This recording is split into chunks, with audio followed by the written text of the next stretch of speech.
Movie के आगाज में हमें एक ट्रेसी नामी लड़की जंगल के अंदर भागती हुई नजर आती है, लेकिन अचानक ही उसे एक मम्मी पीछे से पकड़ लेती है। मगर तभी हमें पता लगता है कि ये सब जेसन की एक मूवी का सीन है और मम्मी वाले रूप में रिडली के नाम का एक लड़का है। ये देखकर जेसन उन दोनों से थोड़ा नाराज हो जाता है क्योंकि वो सीन को अच्छे से परफॉर्म नहीं कर पाते और ये सारा सीन खुद जेसन ही इस कैमरे में शूट कर रहा होता है, जहां पर उसके कुछ और दोस्त भी मौजूद होते हैं। और साथ ही हमें यह भी पता चलता है कि जेसन इस हॉरर मूवी को अपने कॉलेज प्रोजेक्ट के लिए शूट कर रहा था। तभी वहां इनका एक साथी आकर ये बताता है कि रेडियो पर एक अजीब सी न्यूज आ रही है और फिर सभी लोग उस न्यूज को सुनते हैं, जिसमें पता चलता है कि अलग अलग जगहों पर मौजूद डेड बॉडीज दोबारा से जिंदा हो गई हैं। लेकिन टोनी इस न्यूज को सीरियसली नहीं लेता, जबकि प्रोफेसर और बाकी लोग थोड़ा सा घबरा जाते हैं। इसके बाद रिडली वहां से जाने लगता है और उसके साथ फ्रांसिन भी साथ चली जाती है। अब जेसन को भी अपनी गर्लफ्रेंड डेव की फिक्र होने लगती है, इसलिए वो उसके हॉस्टल रूम की तरफ जाता है और उसे पता लगता है कि लगभग सारे ही लोग वहां से जा चुके हैं और वो फौरन डेव के रूम में जाता है, जिस पर डेव दरवाजा खोलकर उस पर हमला करने ही वाली होती है, क्योंकि ये न्यूज सुनने के बाद वो खुद भी बहुत डर चुकी होती है। डेव अपनी फैमिली से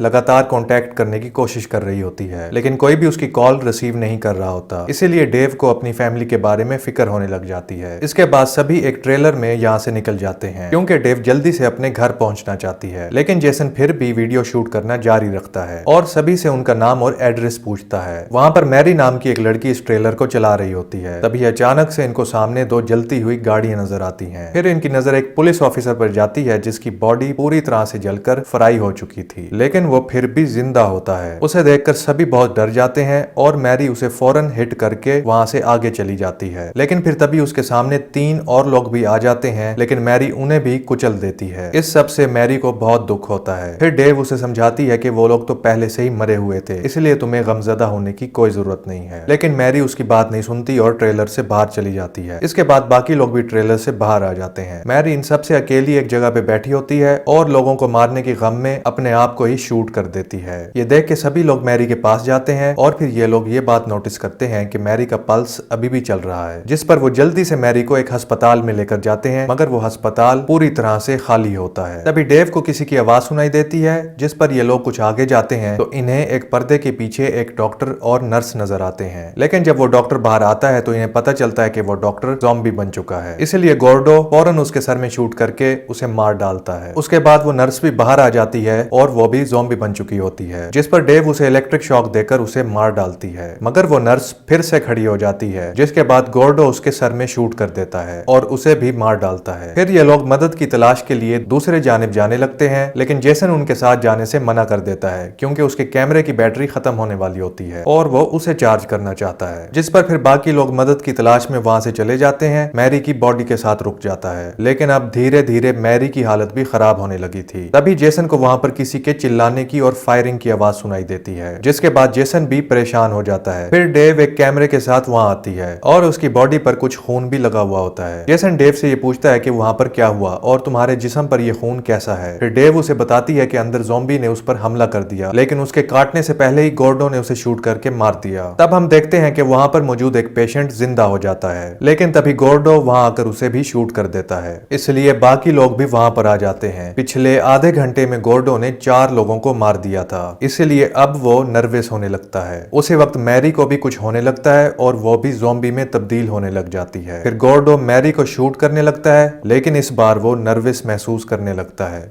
तब खुद प्रोफेसर अपने हाथों से मैरी को शूट करके मार देता है। उसके बाद प्रोफेसर वो गन टोनी को दे देता है और सभी लोग वहां से निकलने लगते हैं कि तभी पीछे से एक पेशेंट ज़ॉम्बी आ जाता है और गोर्डो के बाजू पे काट लेता है। तभी एलियट एक राड उठाकर उसके अंदर घोंप देता है और उसके हार्ट पे वार कर देता है, जिससे वो नीचे गिर जाता है। ये सब देखकर गोर्डो की गर्लफ्रेंड बहुत दुखी हो जाती है और गोर्डो को बहुत ही ज्यादा दर्द होने लगता है और फिर कुछ वक्त के बाद उसकी भी मौत हो जाती है। फिर इसके बाद ये लोग मैरी को दफना देते हैं और टोनी गोर्डो को दफनाने से पहले उसे शूट करना चाहता है ताकि गोर्डो वापस जिंदा होकर ज़ॉम्बी ना बने। लेकिन ट्रेसी वेट करने के लिए कहती है क्योंकि उसे लगता है कि शायद गोर्डो ज़ॉम्बी ना बने, लेकिन गोर्डो फिर से जिंदा होकर ज़ॉम्बी बन जाता है, इसीलिए ट्रेसी उसके सर में शूट कर देती है। फिर ये लोग उसे भी दफना देते हैं और वहां से चले जाते हैं। कुछ वक्त के बाद ये लोग एक टाउन में जाते हैं जहां पर ब्रिज के नीचे एक ज़ॉम्बी की बॉडी लटकी होती है और वहां पर कोई भी आदमी नजर नहीं आ रहा होता। तभी इसी दौरान इनके ट्रेलर में कोई कोई प्रॉब्लम आ जाती है। लेकिन ट्रेसी को रिपेयरिंग का काम आता था, इसलिए वो चेक करने के लिए जाती है। लेकिन तभी एक आदमी आकर उन पे गन पॉइंट कर देता है। लेकिन उसे जब पता चलता है कि ये एक जिंदा आदमी है, तब वो आदमी पुरसुकून हो जाता है। वो आदमी गूंगा और बहरा होता है। तब ये लोग उसे बताते हैं कि उनका ट्रेलर खराब हो गया है और वो उसका बार्न यूज करना चाहते हैं। तभी वहां पर बहुत सारे ज़ॉम्बीज आने लग जाते हैं और ये लोग उन्हें एक पाइप बॉम्ब से उड़ा देते हैं। वो उन्हें बताता है कि उसका नाम सैमुअल है। फिर ये लोग उस आदमी के बार्न में जाते हैं और ट्रेसी ट्रेलर को रिपेयर करने लग जाती है। और तभी इन लोगों को बार्न के बाहर कुछ हलचल महसूस होती है। चेक करने पर इन्हें पता लगता है कि बार्न के बाहर बहुत सारे ज़ॉम्बीज खड़े हैं और वो सब इनकी तरफ आ रहे हैं। ये देखकर ये सब लोग काफी घबरा जाते हैं। तभी सैमुअल इनको पीछे वाले दरवाजे की तरफ से ले जाता है। वहां से ज़ॉम्बीज अंदर आने की कोशिश करते हैं, लेकिन वो जल्दी से उस दरवाजे को बंद कर देता है। मगर फिर भी दो ज़ॉम्बीज अंदर आ जाते हैं, मगर ये उन दोनों को मारने में कामयाब हो जाते हैं। दूसरी तरफ ट्रेसी ट्रेलर को रिपेयर करने में बिजी होती है। उसी वक्त वहां एक ज़ॉम्बी आकर उसे बाहर खींचने लगता है, मगर तभी सैमुअल वहां आकर उसे शूट करके मार डालता है। फिर जैसे ही ट्रेलर रिपेयर हो जाता है तो सभी लोग यहाँ से भागने के लिए उसके अंदर सवार हो जाते हैं। लेकिन इसी दौरान सैमुअल को भी एक ज़ॉम्बी पकड़ लेता है और उसे काट लेता है। इसके बाद सैमुअल घास काटने वाले टूल को अपने सर में मारकर खुदकुशी कर लेता है, क्योंकि वो ज़ॉम्बी की मौत नहीं मरना चाहता था। इसके बाद बाकी लोग वहां से भाग जाते हैं, मगर पूरे टाउन में ज़ॉम्बीज ही नजर आ रहे होते हैं। मगर किसी को भी ये पता नहीं होता कि वहां पर क्या हो रहा है और हर मिनट हर घंटे कितने लोग मारे जा रहे हैं। अब इन लोगों के पास भी खाना और फ्यूल खत्म हो जाता है, इसलिए एक जगह पर रुककर ये सोचने लग जाते हैं कि अब इन्हें क्या करना चाहिए। मगर तभी वहां पर कुछ लोग आ जाते हैं जिनके पास बड़ी बड़ी गन्स होती हैं। तभी वहां पर फायरिंग शुरू हो जाती है, जिस पर ये लोग उन्हें लेकर एक वेयर हाउस में आ जाते हैं, क्योंकि ये जगह ज्यादा सेफ होती है। फिर इनको पता चलता है कि वहां पर कुछ सर्वाइवल का ग्रुप है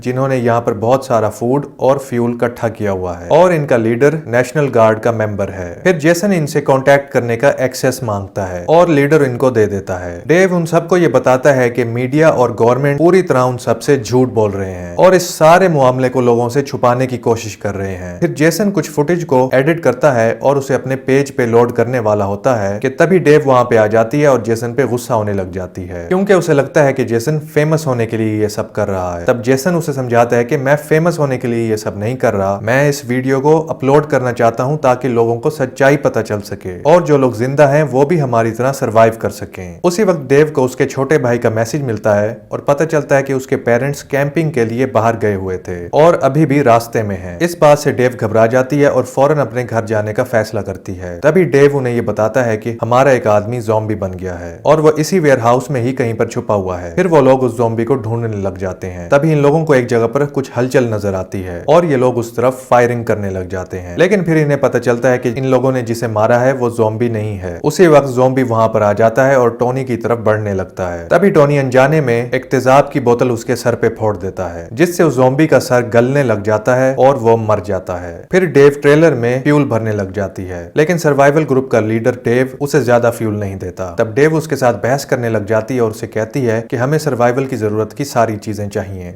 डेव एक अच्छा आदमी होता है, इसलिए वो उसकी बात मान जाता है। इसके बाद वो सब अपनी जरूरत के मुताबिक फूड और हथियार लेते हैं और फिर वो सब वहां से निकल जाते हैं। कुछ वक्त बाद फिर ये लोग डेव के घर आ जाते हैं, मगर उसका घर अभी भी बंद होता है। डेव को ये लगता है कि उसके पेरेंट्स अभी भी रास्ते में हैं, इसलिए वो उनके आने के इंतजार करने का फैसला करती है और बाकी लोग भी उसके साथ रुकने का इरादा करते हैं, क्योंकि इन हालात में उसे अकेला छोड़ना ठीक नहीं था। फिर डेव एक दरवाजा खोलने की कोशिश करती है, लेकिन पिन गलत होने की वजह से वहां का अलार्म बजने लग जाता है। ये लोग उसे बंद करने के लिए गैरेज में जाते हैं, मगर तब डेव ये देखती है कि उसके पेरेंट्स की कार गैरेज में ही है और वो ये समझ जाती है कि उसके पेरेंट्स घर आ गए हैं। तभी टोनी की नजर कार की एक विंडो पर जाती है जिसका शीशा टूटा हुआ होता है और उस पर खून लगा हुआ होता है। ये देख के डेव घबरा जाती है और अपने पेरेंट्स और भाई को ढूंढने लग जाती है और तभी इसी दौरान उसका भाई उस पर हमला कर देता है, जो कि अब ज़ॉम्बी बन चुका होता है। ये देखते ही प्रोफेसर तीर से उसके भाई के सर में शूट कर देता है और उसका भाई दीवार पे लटका रह जाता है। तब वो सभी लोग बहुत डर जाते हैं और उसी वक्त डेव की मॉम एक सोफे से बाहर निकलती है, जो कि अपने हस्बैंड को ही खा रही होती है। फिर प्रोफेसर उसे भी मार देता है और वो सभी लोग वहां से निकल जाते हैं। तभी एक जगह इनको नेशनल गार्ड वाले रोकते हैं, जिन्हें देख के इन्हें लगता है कि वो इनकी मदद करेंगे, मगर नेशनल गार्ड वाले इनके सारे हथियार लेकर वहां से चले जाते हैं। फिर ये लोग रिडली की हवेली में पहुंच जाते हैं, लेकिन उसका दरवाजा खुला होता है और रिडली भी घर के अंदर नहीं होता। तभी अचानक से रिडली वहां के पैनिक रूम से बाहर आता है। तब उन्हें पता चलता है कि वो सभी पर सीसीटीवी कैमरे से नजर रख रहा था। फिर ये लोग रिडली से पूछते हैं कि तुम्हारे पेरेंट्स क्यों नहीं दिखाई दिखाई दे रहे। तब रिडली उन्हें बताता है कि फ्रांसिस मेरे पेरेंट्स के साथ बाहर गई है। इसके बाद जेसन टोनी को कैमरा दे देता है और ट्रेसी के साथ बाहर चला जाता है। अब टोनी रिडली के साथ होता है और वो ये नोटिस करता है कि रिडली पहले से ज्यादा अजीब बिहेव कर रहा है। फिर डेव उससे फ्रांसिस को ढूंढने के बारे में बात करती है। तब वो उन्हें बताता है कि वो सभी लोग मर चुके हैं, वो सभी इन्फेक्टेड हो गए थे, इसीलिए रिडली ने उन सबको मार दिया। इसके बाद वो डेव और टोनी को लेकर पूल की तरफ जाता है। तभी टोनी नोटिस करता है कि रिडली के हाथ से ब्लीडिंग हो रही है। पूल का नजारा देखकर डेव घबरा जाती है क्योंकि रिडली ने उन सभी बॉडीज को पूल के अंदर ही फेंक दिया था। लेकिन अगले ही पल रिडली वहां से गायब हो जाता है और टोनी को ये शक हो जाता है कि उसके हाथ पर किसी ज़ॉम्बी ने काटा है। वहीं पर दूसरी तरफ हम रिडली को कैमरे में देखते हैं जो कि नीचे गिर के एक ज़ॉम्बी में तब्दील हो जाता है। वो बाहर आकर ट्रेसी पर अटैक करने की कोशिश करता है लेकिन ट्रेसी वहां से भागने लगती है। इस दौरान जेसन ट्रेसी की मदद नहीं करता बल्कि वीडियो शूट करता रहता है। फिर ट्रेसी किसी तरह रिडली को मार के बेहोश कर देती है और गुस्से में अकेले ही ट्रेलर को लेकर वहां से चली जाती है। फिर हम एलियट को टॉयलेट में अकेले देखते हैं कि तभी वहां पर रिडली आकर उस पर अटैक कर देता है और उसे टब के अंदर डुबाकर मार डालता है। ये सारी चीजें प्रोफेसर मॉनिटर पर देख लेता है। वो ये बात सबको बताता है और पैनिक रूम में जाकर छुप जाने के लिए सजेस्ट करता है। सब उसकी बात मान जाते हैं लेकिन जेसन इस सब के लिए तैयार नहीं होता क्योंकि वो सारी चीजें कैमरे में रिकॉर्ड करना चाहता है। उसके बाद जेसन बिना बताए ग्रुप से अलग हो जाता है लेकिन फिर रिडली उस पर अटैक कर देता है और उसे काट लेता है। उसके चिल्लाने की आवाज सुनकर सब जेसन के पास जाते हैं और प्रोफेसर रिडली के सर को फोड़कर उसे मार डालता है। तब जेसन ज़ॉम्बी बनकर जीना नहीं चाहता था इसलिए वो डेव को उसे मारने के लिए कहता है। इसके बाद डेव उसके सर में शूट कर देती है और उसे मार देती है। जेसन की मौत से डेव बहुत दुखी हो जाती है लेकिन वो उसकी फिल्म को कंटिन्यू रखती है। तभी कुछ वक्त के बाद हवेली की जानिब बहुत सारे ज़ॉम्बीज आने लग जाते हैं। ये देखकर डेव, प्रोफेसर और टोनी खुद को पैनिक रूम में बंद कर लेते हैं। आखिर में डेव हमें एक वीडियो क्लिप दिखाती है। इस वीडियो में कुछ लोग होते हैं जो कि जंगल के अंदर हंटिंग पार्टी कर रहे होते हैं मगर इनके टारगेट कुछ और नहीं बल्कि लोग होते हैं। आखिर में हम एक औरत को देखते हैं जिसे इन लोगों ने उसके बालों के सहारे एक दरख्त के साथ लटकाया हुआ था। फिर वो उसके मुंह पे शूट कर देते हैं। फिर डेव ये पूछती है कि क्या हम इंसान बचाने लायक हैं और इसी के साथ ही ये मूवी यहीं पर एंड हो जाती है। इस तरह की मजीद वीडियोस देखने के लिए सिनेमा जूस को सब्सक्राइब करें और बेल के नोटिफिकेशन को भी ऑन कर दें। चैनल को सपोर्ट करने के लिए वीडियो को जरूर लाइक करें। Thanks for watching.